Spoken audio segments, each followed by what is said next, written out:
I get the opportunity to drive different cars every week, and so naturally my plate is pretty full when it comes to driving cars. And so when it comes to cars that I own, I don't really have a whole lot of time to put miles on them, no pun intended. And so when thinking about purchasing a car, for me, it can't just be anything, right? It has to be an experience, and it also has to be the best car for me within my budget, which is not unlimited. I really do like Porsche, and so something that fits the general characteristics of a GT3 would be pretty sick. 2 doors, naturally aspirated, high revving, really driver-focused fun. Woo! The W204 AMG C63 kind of fits that criteria. It's naturally aspirated, driver-focused, 2 doors if I wanted, rear-wheel drive. But that car's never really been me. There's also the old school Audi RS5 with the V8. That car looks great, sounds great, but the Audi steer has never really been something I like too much, and all-wheel drive, that just seems a bit too tame. But there is one more car that kind of fits that general price range and description that I think fits my bill.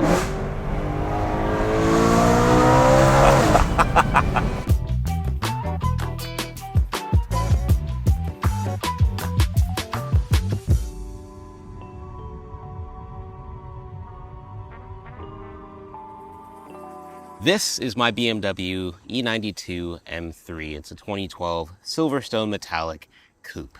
And truth be told, this was always the car I wanted. There was never that big of a debate as far as what car I'd want to go with.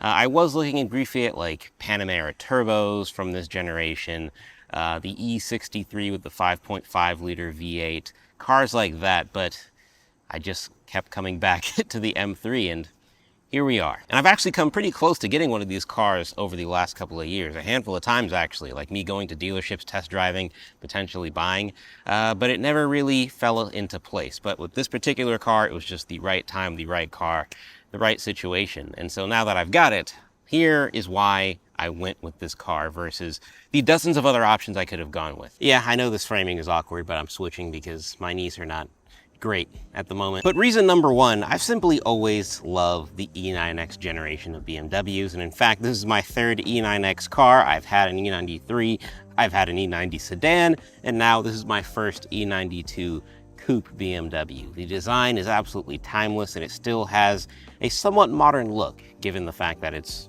12 years old. This is a 2012. Reason number two, yes, I easily could have spent just as much money, or maybe a little bit more, maybe slightly less, and gotten a car that's way faster in a straight line, way more speed focused and speed oriented. But you guys have seen me on this channel. I don't know if you watch me on autofocus, but like, I've driven some of the quickest cars that has ever been created and been legally allowed to be on the road, like the Lucid Air Sapphire, the Remonts Nevera, the 911s, all of the new turbocharged 911s, the Turbo S, the GTS, Dakar, all these crazy, insane, fast cars. I've driven a lot of the new stuff. And so at a certain point, speed just doesn't really do that much for me in terms of pure enjoyment. And so this doesn't really focus on the speed. And it's not quick, but it is fast. You know, with a tune, maybe take out some heavy components in the car, you could do nearly 200 miles an hour in this car if you've got enough road to do it. These are very capable engines, but they're not quick by today's standards. Any modern Tesla is going to gap this car off the line. That's not why I bought it. I bought it because of everything else that this car offers. The analog driving steering feel, the hydraulic steering weight that I love in the older BMWs. It's got a naturally aspirated V8 that revs to 8,400 RPM. It looks great, it's small for today's standards, it's sporty, and it's also kind of a sleeper, you know? To the average person, it's just a BMW, but to those who know, you know. So briefly going over the spec, like I said, it's an E92, so it's the 2-door coupe. This is Silverstone Metallic, but basically silver, and it's a DCT from 2012, so the LCI facelifted model with the dual clutch in Silverstone. And you know, some people are gonna be like, why didn't you get the stick? Why didn't you get the manual? I've briefly driven the manual version of the E9X M3, and I just didn't fall in love with it, to be honest. I feel like the dual clutch was made for this engine. I feel like they're the perfect pairing, and especially if I want to do, you know, canyon carving or anything like that. Not that we really have canyons here in Jersey, but if I am in a situation like that where I'm going to need faster shifts, well, I mean, yes, obviously I could just become the best manual driver possible, but quite frankly, I'm not. And I also just feel like the DCT is just a better pairing with this engine as opposed to the manual. I just didn't really get that much from the experience. And another reason why I bought this spec specifically is because who I bought it from, and specifically what they did to this car to ensure that it would be a more reliable experience than what it would be otherwise. So if you know anything about these cars, you know that to some people, to a certain group of people, it's known as one of the most unreliable BMW M models ever made, especially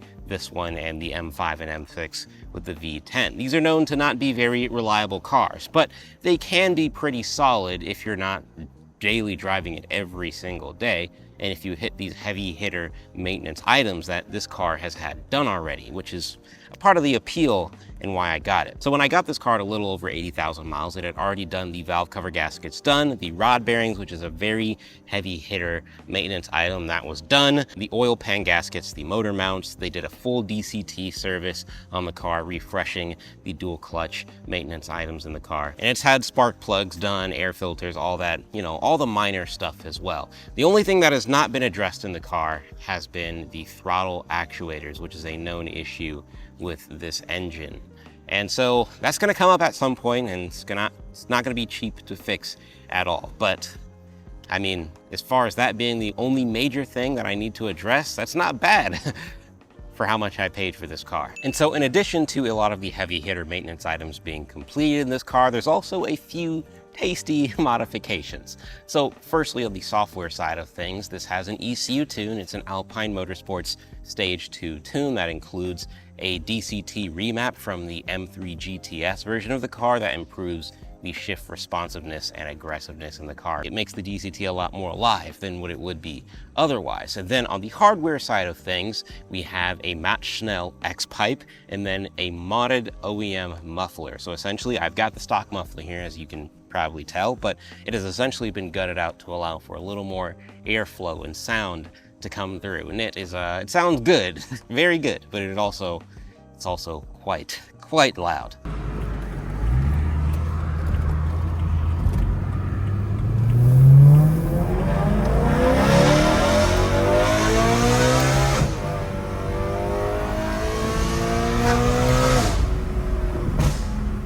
But other than that, this car is essentially bone stock. And so that is what this series is going to be about. This is going to be all about a build and my take on what would be the ultimate interpretation of a very OEM plus M3 E92 build. And so the reason you're seeing the car from this angle and why I'm filming from this angle is because I'm very smart, so I don't like to film things in chronological order.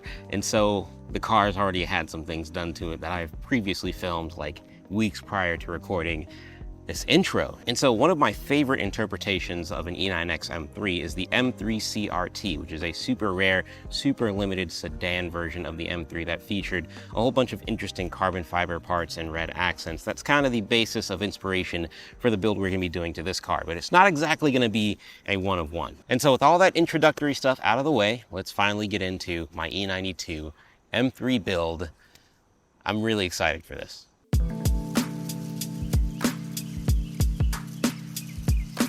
So the first step of making my BMW a bit more livable is installing wireless Apple CarPlay and a rear view camera, courtesy of Beamer Tech. They were so gracious enough to send out not only the MMI Pro system, which I've actually done a review on a long time ago, but they sent out a rear view camera and a front view camera. The front view I'm going to be installing at a later date, but today we're just going to be focusing on the rear view and the MMI Pro system, which has a bunch of capability that we're going to get into at the end of this install. But essentially what this does is this is a plug and play module. So essentially you have to rip open your entire center console and, you know, rearrange some wires, put some new wires in, and then you have wireless CarPlay integrated into the factory display that comes with a BMW 3 Series or any of the other BMW models that they support. So I had to take apart the entire center console area, but first I had to take apart some stuff in the trunk to get the rear view camera installed, which is also a very nice OEM plus look when it's all said and done. And it also wasn't that hard as far as difficulty level. The hardest part was just finagling wiring through one of the tubes in the trunk area because there wasn't a lot of clearance, and so I kind of had to lube that tube up, pause, just so I can get that wire to clear through. Unfortunately, my camera didn't stay alive for the duration of the install, but it took me about 6 hours from start to finish. I started at around 10 a.m. and ended around 3:30, 3:45 p.m. when I was like buttoning everything up and just making sure everything was good to go. So not too bad for doing it all by myself. All right, so it is the next day and the install of the MMI Pro and rear view camera is done. I do have a front camera that I can install, but I think I'm going to tackle that another day. A front camera is certainly useful for a car like this, and especially if I lower it at some point in the future, it'll become even more crucial. But for now, I think I'm just going to leave it. But when I do install that front view camera, that will be a part of some content or a future episode of this series. But it's done, and can you really tell? I'm going to move my water bottle out of the way here. Can you really tell that anything is different about the interior of this car? That's what I love about the MMI stuff from Beamer Tech, is that I can literally do all this stuff to the car and it looks super OEM plus, which is exactly what I'm going for with this build. So the screen setup looks exactly the same. All of my buttons and controls are exactly the same. I just have 10x the capability now with being able to have wireless Apple CarPlay, wireless Android Auto. It's pretty sick. And I now have USB input functionality as well with this little cable right here.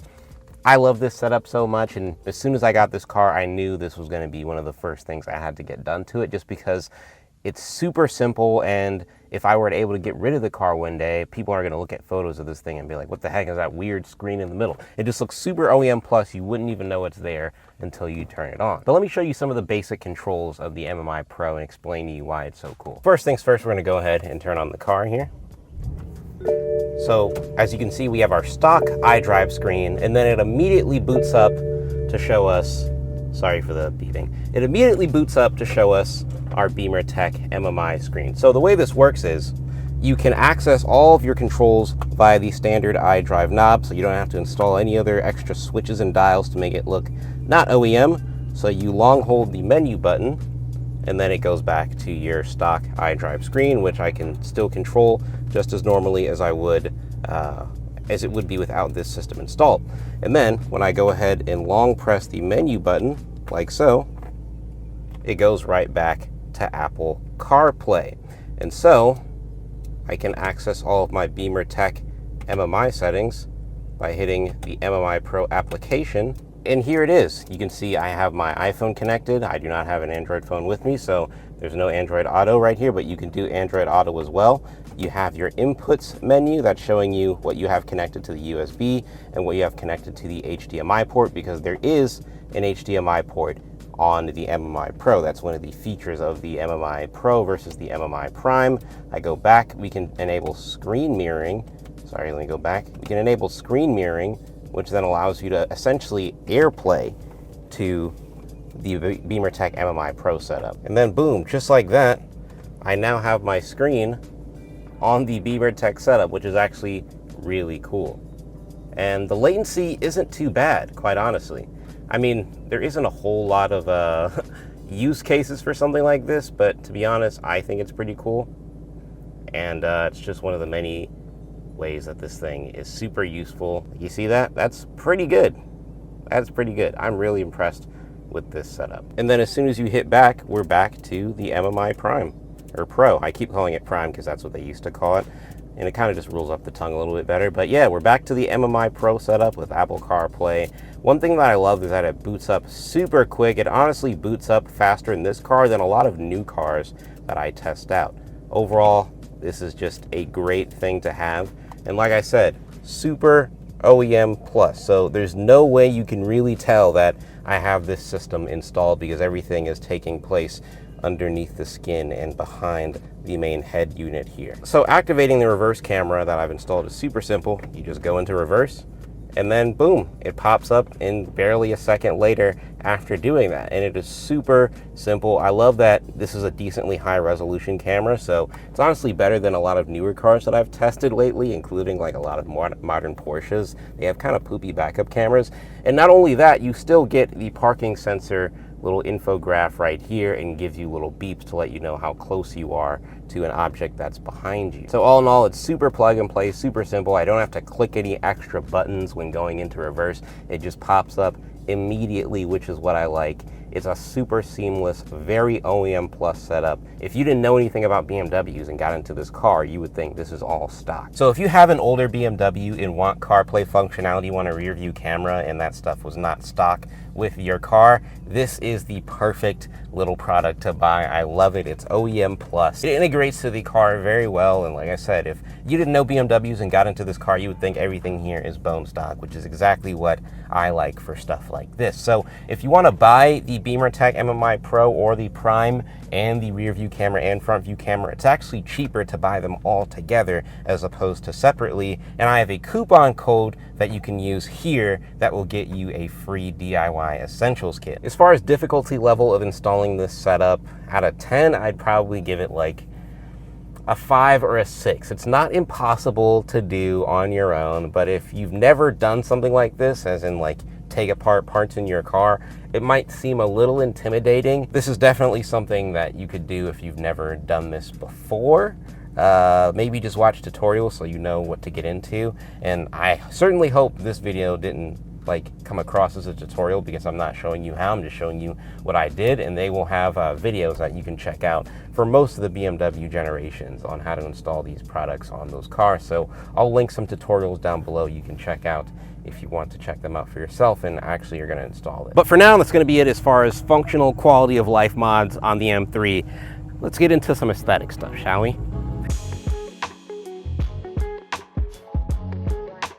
All right, first challenge of the day, which is going to be putting the M3 kind of to the ultimate test in terms of its practicality. We're going to be seeing if we can fit both all 4 Titan TS7 wheels and all 4 of my Pilot Sport 4S's inside of the M3 so I can take it to the shop and get them installed. See, I used to have an E93, and the benefits of having that car is that when you want to load stuff up in there that was kind of like awkwardly shaped, you just drop the top and then just plumped it right in. With this car, you can't do that. It's a hard top. So, yeah, we'll see how this goes. All right, first things first, cold start.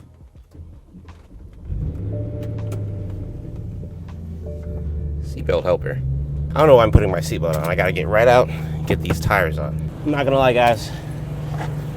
So far, it's not looking great. Back seat is almost full, and we've only got 3 out of 4 tires in. All right, so back seat is full. Still got to figure out how to get 4 tires in here. So wish me luck. All right, I managed to fit 1 wheel in the trunk. I still have my passenger seat and maybe a little bit of room to squeeze in the back. So we might be able to make this work, actually. All right, so we fit 2 wheels in the front, 3 tires in the back, plus another 1 tire and 1 wheel in the trunk. So all I have to do is slap another wheel right here, and we're good. I can't believe I actually did this. This is crazy. Wow, I made it happen. And there you have it, just like that. All 4 wheels and tires in the E92. That's crazy. That is actually crazy. I can't believe I pulled that off. All right, let's go to the shop, get these bad boys on. Hopefully there's no complications with that. Bought my TPMS sensors as well. And I'm hoping they can kind of just transfer the lugs from my previous stock wheels. So let's do it. All right, so this is the stock look. We have the 18s with the Continentals on. And so with the power of editing, at the snap of my fingers, we will now be all right, well, I thought I was getting my wheels and tires installed today, but apparently not. So they took a look at the rims and tires for 1 second, which I thought were, you know, nothing crazy. And they basically said they don't have the equipment necessary to install the wheels onto the tires, or install the tires onto the wheels without damaging my rims. So they gave me a recommendation for another shop that I guess I'll try to call now and see if they'll take me at the last minute. But yeah, so far that is an L. Hi, I'm wondering if you... Hello? Hello, can you hear me? Yeah. I'm wondering if you were able to do an appointment today for installing some wheels and tires and TPMS. Okay. What vehicle? It's a 2012 BMW M3. Okay. So you have all the sensors off. You have everything off the car. You just want to mount it. Yes, I have all the hardware in the car. Okay. Okay. But to put everything on, then what time you want to come in? I just got turned away by another shop because they couldn't do it, so I can come in now. What's the reason? What size rims? Size are they? They're 19s, but they're forged performance wheels, so apparently they don't have the hardware to install them without damaging the rims. Okay, I see. Okay, that's fine. Yeah, I'll take care of it. Alrighty, awesome, appreciate it. Okay, you're welcome. All right, see you then. All right, so we got a last minute appointment at 11. We'll have to try again. All right, we just made it to the shop, and yeah, we'll see if they can get these wheels on. Hopefully they can, because I've only got about like 30-ish hours to install some mods on the car before I have to fly out for Monterey Car Week, which is going to be a whole event in and of itself. But yeah, I kind of need to get this done because I need to get a haircut as well and try to get to some of these other mods that I want to get filmed for you guys. So I'll see you when hopefully we're done. Hopefully.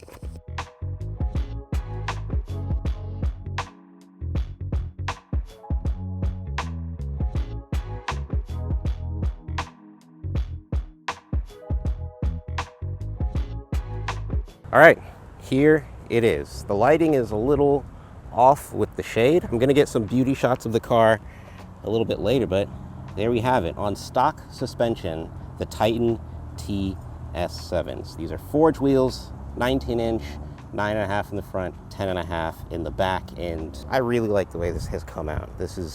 I'm a big fan of this. I knew this is exactly what I wanted when I first got the car, to either get the competition wheels or something that looks like the competition wheels from BMW. But let me explain why I went with these versus just getting the competition wheels. So there are two reasons why I went with the Titan TS7s versus the competition wheels that are made by BMW. First one is price. The competition wheels, in the color I want at least, are about like 30 to 40% more than the Titan TS7s. But the Titan TS7s are also fully forged. They're not just like half forged like some of these wheels that you see online are known to be. These are fully forged wheels. The BMW competition wheels are not. I know some people on the forums claim that they are forged, but after looking into it a little bit, they're not fully forged wheels. They are semi-cast iron. And so these wheels are going to be lighter, stronger, and less expensive while having the exact same look. Sure, you have the Titan branding on the inner barrel and stuff like that, but other than that, these are pretty much the one-to-one designs as the M359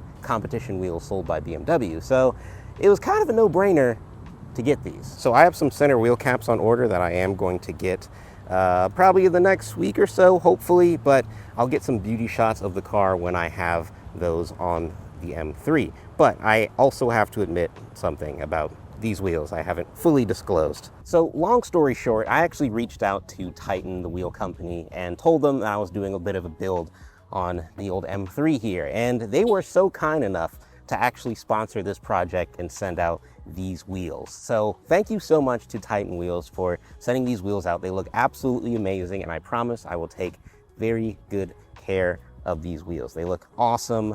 I'm just such a big fan of these wheels, and once I dial in the ride height with these wheels and tires, I think the stance on this boy is going to be looking real good. And I know right now it might look like I kind of curbed the wheels right here, but trust me, they're just a little dirty. They just came out of the shop like barely an hour ago.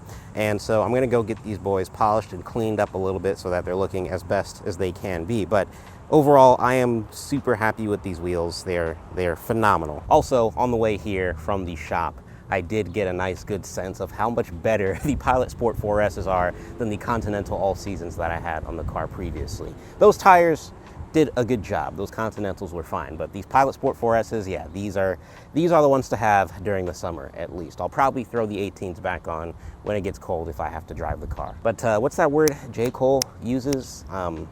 It's grippy. But I gotta go get a haircut, and I'm kind of hungry, so I think I'm gonna get lunch and then get a haircut because Monterey Car Week is tomorrow. And then I'll try to get to installing some more mods on the M3.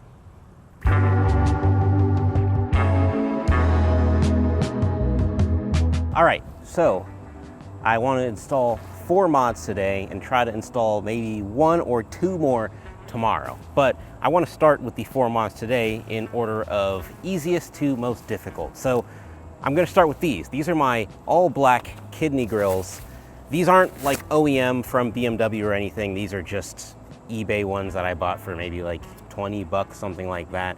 With something like this, that's a plastic part anyway, I don't feel the need to ball out and get the exact OEM part from BMW or whatever. This is perfectly fine. It looks literally exactly as if the OEM part would. So yeah, this should be pretty easy to get installed. I've done this before on a previous E9X car I had. So yeah, let's do it.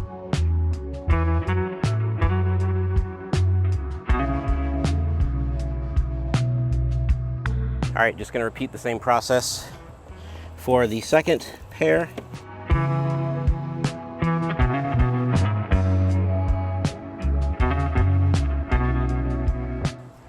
All right, that's it. Well, I have to screw this back in, but as far as the installation, that's it. Voila. On to the next one, which is IND painted side marker. So it will effectively replace these side reflectors right here with body painted reflectors to kind of have a more cohesive look on the front end of the car. So yeah, that's what's next.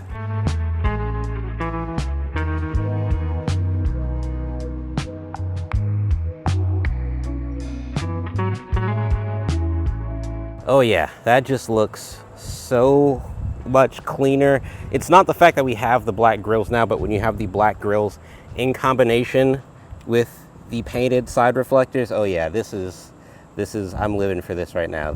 I love this look.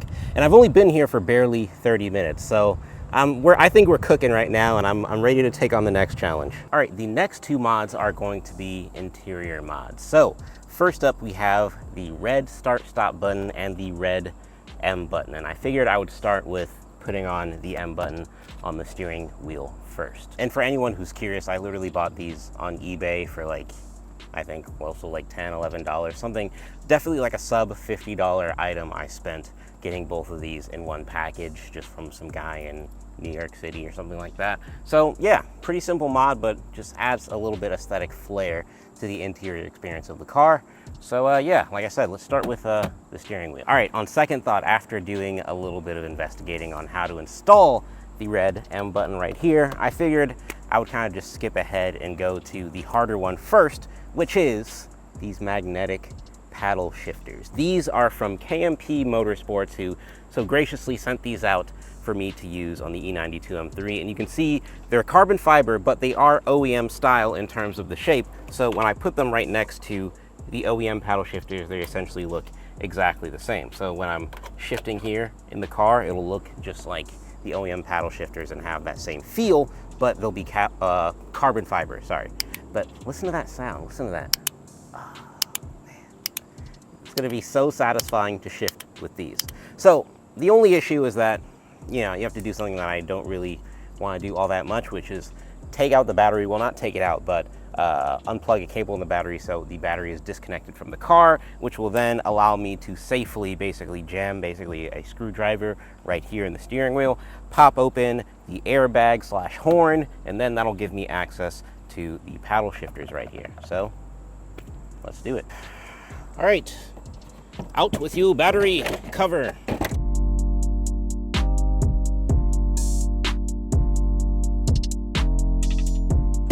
All right, now the car's dead. I was told to literally just take a flathead and jam it into this hole right here. I'm feeling something happen, but I'm not quite sure.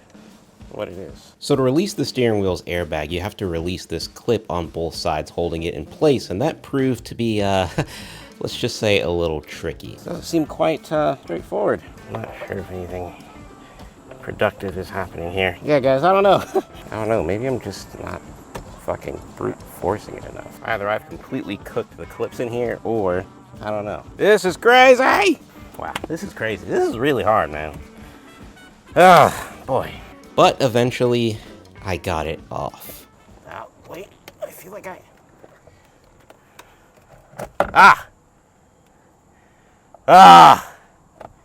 did it. I freaking did it. We got it off.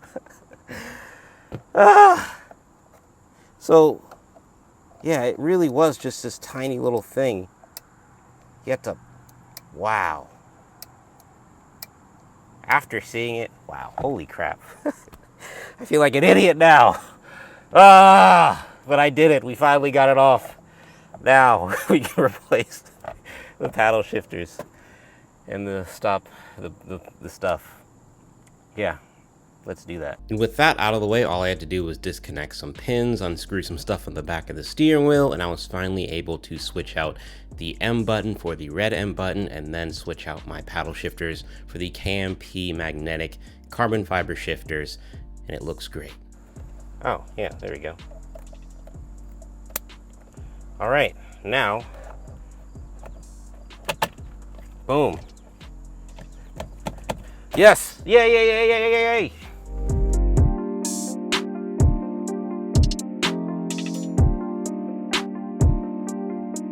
All right, and last up for the day is the red start stop button. So we've got our button right here, and this is also a job that I've done before, so it shouldn't be too bad. You're basically just taking some plastic pry tools and then just prying the center console up, and then taking apart some stuff. There pretty much should be little to no screw usage required. And yeah, it shouldn't be too bad.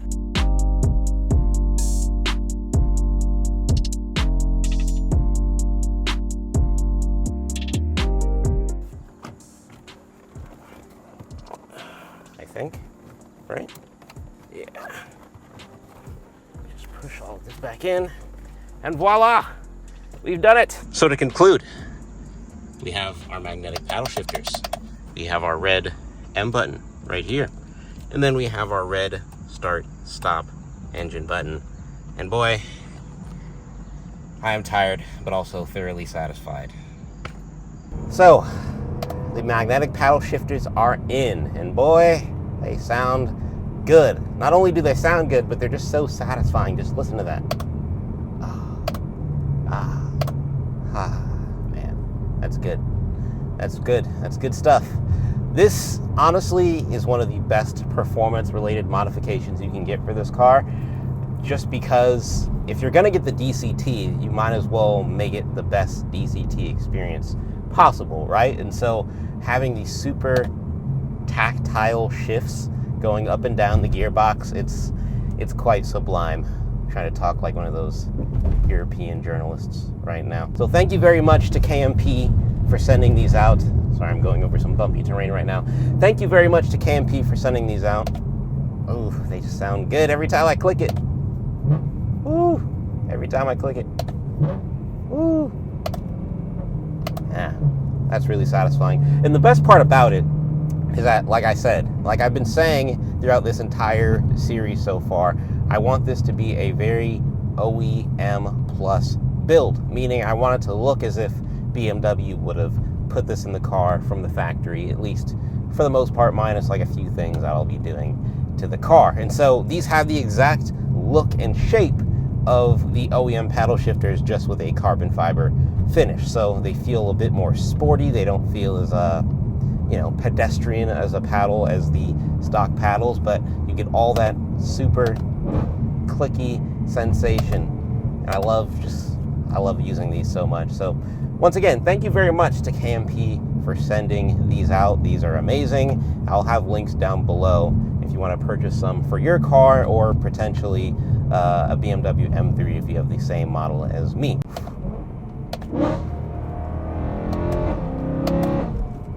It's good. It's really good.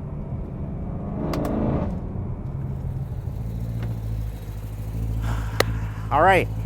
I know the car's a little loud, so I'm going to get going. This was a somewhat eventful 3 hours, almost 3 hours, yeah. No, yeah, about 3 hours because I got here about 4:30. It's about 7:30 now, so yeah, but honestly worth it. The wheels that I got done earlier this morning, looking great, and shout out to GT Wheels over in Newark, New Jersey for hooking it up very last minute on a weekend.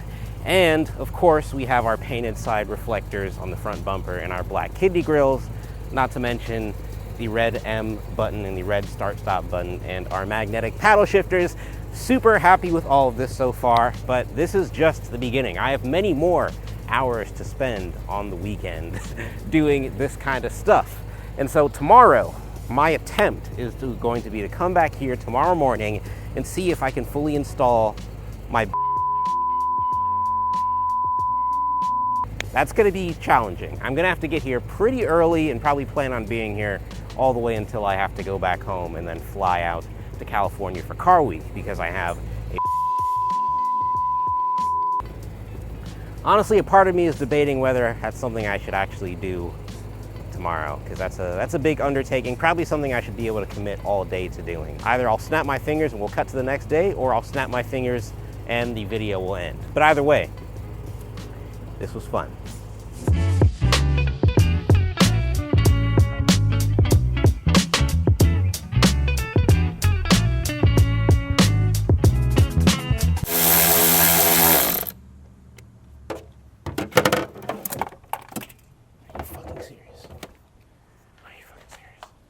Awesome. I just lost a, I just dropped something in the engine bay. That's cool. That's fun.